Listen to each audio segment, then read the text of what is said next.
الخير. أهلا وسهلا بكم في فيديو جديد على قناتكم أفكار أونلاين. النهاردة إن شاء الله مع بعض إحنا في جولة على المشروع القومي اللي هو ممشى أهل مصر. دي المرحلة الأولى منه أو اللي بنسميها المرحلة الأولى منه، وإحنا كده جوه الممشى وماشيين مع بعض كده وبنشوف إيه اللي موجود جوه الممشى. طبعا الممشى ده في القاهرة، وقريب خالص زي ما انتم شايفين كده من اللي هو البنك الأهلي هناك، والمناظر زي ما احنا شايفين كده على البحر أو على الكورنيش، دي كورنيش النيل. طبعا اللي على الكورنيش كلها يعتبر طبعا هنا باين قدامنا البنك الأهلي، ده المبنى البنك الأهلي. طبعا دي المطاعم الكافيتريات الموجودة في ممشى أهل مصر، ودي المراكب الموجودة على البحر. طبعا المنظر جميل قوي قوي وما يتفوتش، ونصيحة طبعا كل مصري، يعني نصيحة، لا روح الممشى وبص وشوف الحاجات الجميلة اللي بقت موجودة عندنا على كورنيش النيل في القاهرة. مثلا ده كافيتيريا أو مطعم. انا طبعا مصور لك المطعم من جوه، يعني كمان في حاجات اهي واضحه من جوه المطعم. تمام. الجو على الكورنيش ما يتعوضش، يعني محتاج انك فعلا تروح وتشوف بنفسك. ده زي ما قلنا هنا البنك الاهلي المصري باين معانا هنا في الصوره. احنا هنا في واقعي حي، يعني لايف يعني او مباشر، وبنتمشى كده بهدوء ناحية الممشى، وبوريك الكورنيش. الناحية التانية بقى في ايه؟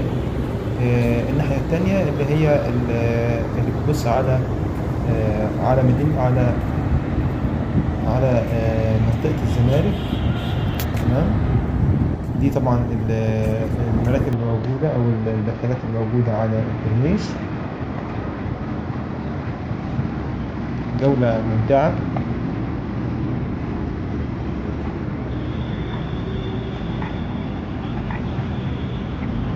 دي شاشات العرض الموجودة هناك، كافيتريات ومطاعم وحاجات حلوة خالص الصراحة.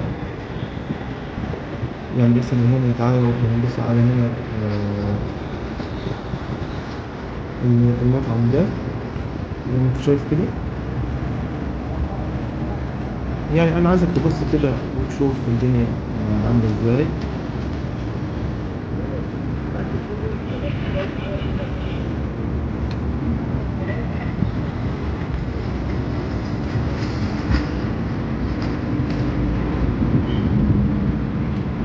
طبعا ده السلم اللي بننزل منه. طبعا في كذا سلم يعني أو كذا مدخل نقدر نخش منه. ده ممر جوه الممشى زي ما انت شايف، ويبقى في على شمالك برضو كافيتريات. انا هوريك الاسماء اهي زي ما انت شايف كده اهي، ده توستد. تمام. وده ممر تاني، وبرضو هنلاقي محلات تانية زي اهي الروزميري موجود على روزميري دي موجود على منصتين يعني او على ناحيتين.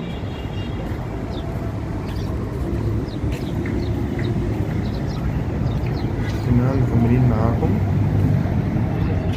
تبقى ناتشات زي ما انت شايف.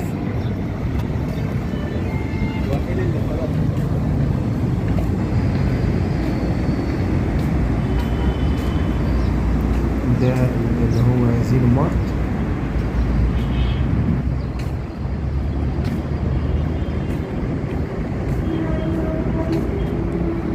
وده زي ما انت شايف كده الحاجات اللي بتبقى موجودة على البحر.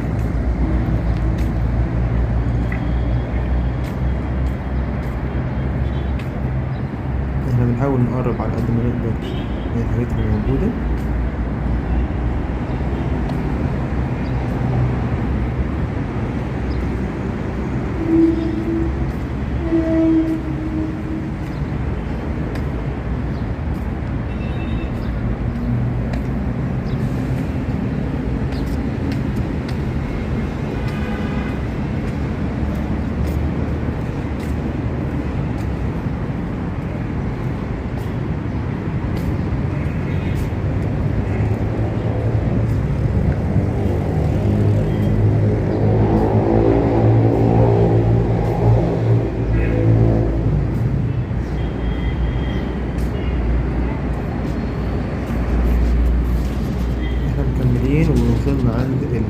البلو فيو. البلو فيو البلو فيو بقى جنب في مكاتب إدارية، يعني بصينا هنا نلاقي إن في مكاتب إدارية في الجزء ده، يعني بعد المطعم الأول وبعد كده مكاتب إدارية، وتكمل كده معانا برضو ناحية الكورنيش. هنرجع بقى عايزين كمان نشوف النوافير، يعني نروح نشوف النوافير اللي موجودة. ماشي.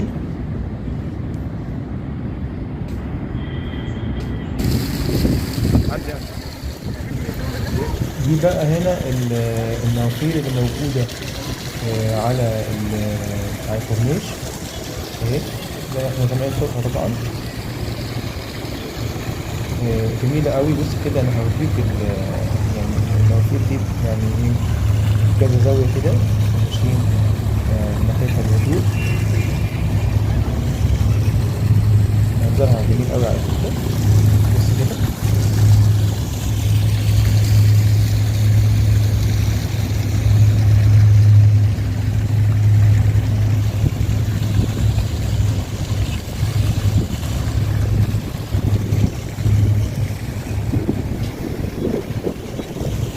ودي المراكب اللي موجودة، ودي برضو التمثال اللي موجود هناك. أنا مش عارف اسمه بصراحة، بس هو تمثال جميل ورائع. دي النوافير زي ما انت شايف منظرها من الزاوية اللي قلنا عليها. تمام. ده بقى أسبيرو.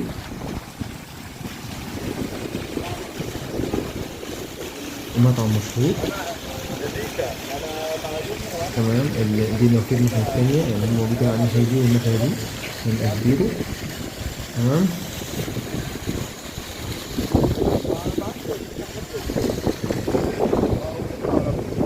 المنظر من هنا يعني ما يتفوتش بصراحة.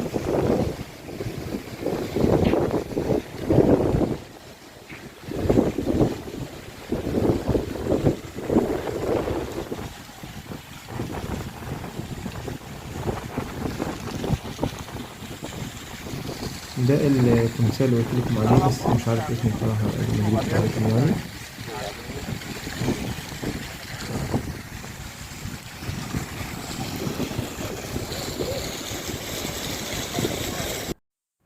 لغاية هنا نكون وصلنا لنهاية حلقتنا.